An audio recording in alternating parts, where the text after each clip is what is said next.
When I was younger, I loved quads. My father and my cousin made my sister and I a trail next to our house where we were able to drive our ATVs on. In my hometown, ATVs and UTVs are extremely prevalent.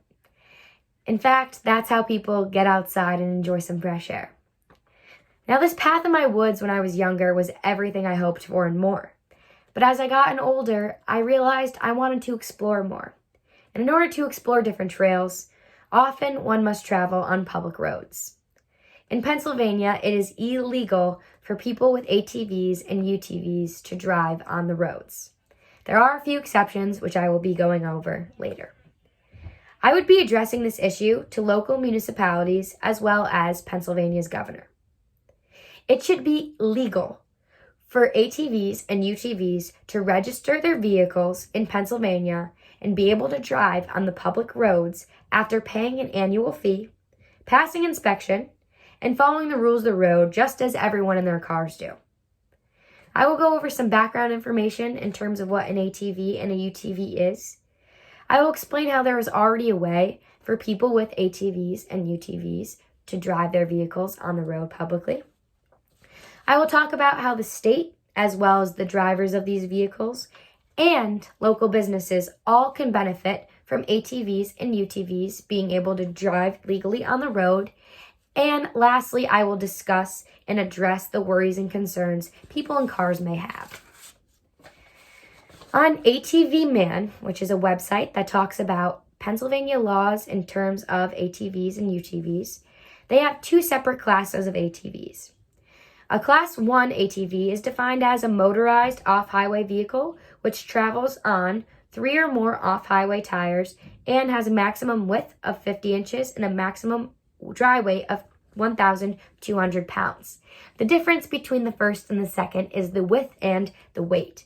The second one exceeds 50 inches and has a dry weight that exceeds 1,200 pounds. To get a better look and understand what an ATV is, this is also known as a quad. Here we have a UTV, which is also known as a side-by-side. As you can see, the two seats are side by side. In Pennsylvania, you are required to register your vehicle. This makes it liable for the person who owns it. Also, you register through the Department of Conservation and Natural Resources. The Pennsylvania Department of Conservation and Natural Resources also explains the importance of liability in terms of insurance. One must have liable insurance and specific equipment. This specific equipment makes the vehicle itself safe. This equipment includes a muffler in working condition, an operable brake system, and specific taillights and headlights. One is able to legally cross a road in specific circumstances such as an emergency. Often people want to go on the roads to get from one trail to another, and this doesn't really sound like an emergency. Fines and prosecution happen when people do not abide by the rules or register their vehicle. This makes people liable, and this makes people want to follow the rules of ATVs and UTVs. So now, to go into my points, there is a way to already legally drive the roads in Pennsylvania in an ATV or UTV. On MT Vehicles, it explains the whole process of a man named Gary Koppelman, who had bought a side-by-side and wanted to make his vehicle street legal in Pennsylvania. In order to do this, those living in Pennsylvania can get a Montana registration and be able to legally drive ATVs and UTVs. This process is costly, timely, and difficult. And it also leads me to my next point. The state can benefit from ATVs and UTVs being able to drive on public roads in Pennsylvania if they allow people to register with an annual fee through Pennsylvania. That way the money is going to Pennsylvania rather than Montana. At the end of the day, there are people legally driving on the roads anyway in Pennsylvania, so why not have our state collect money rather than another state? In West Virginia, there was Senate Bill 690. If you would like to read more about this, it is on westvirginia.com. I will give you a little bit of an insight though.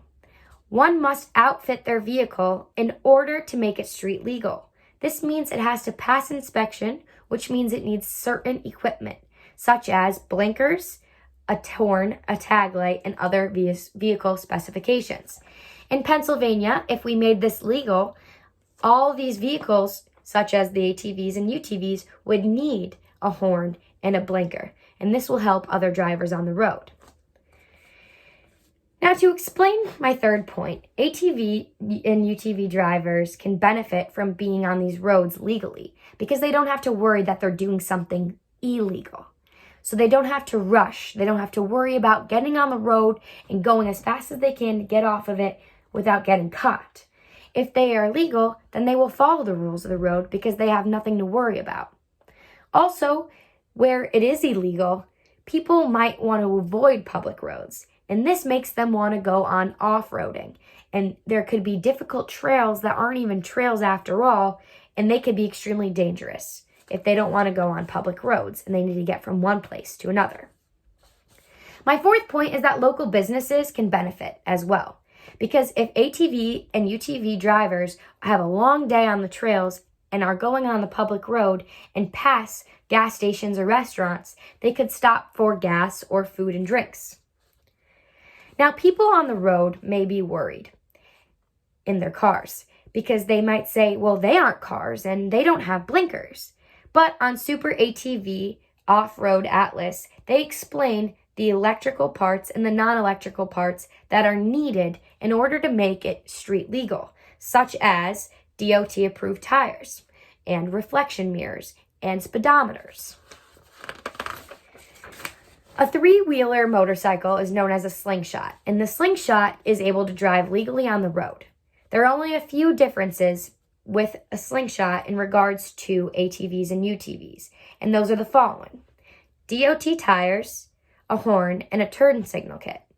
This is found on slingshot.plurus.com. And this is what a slingshot looks like. Now, this vehicle is able to drive legally on the road.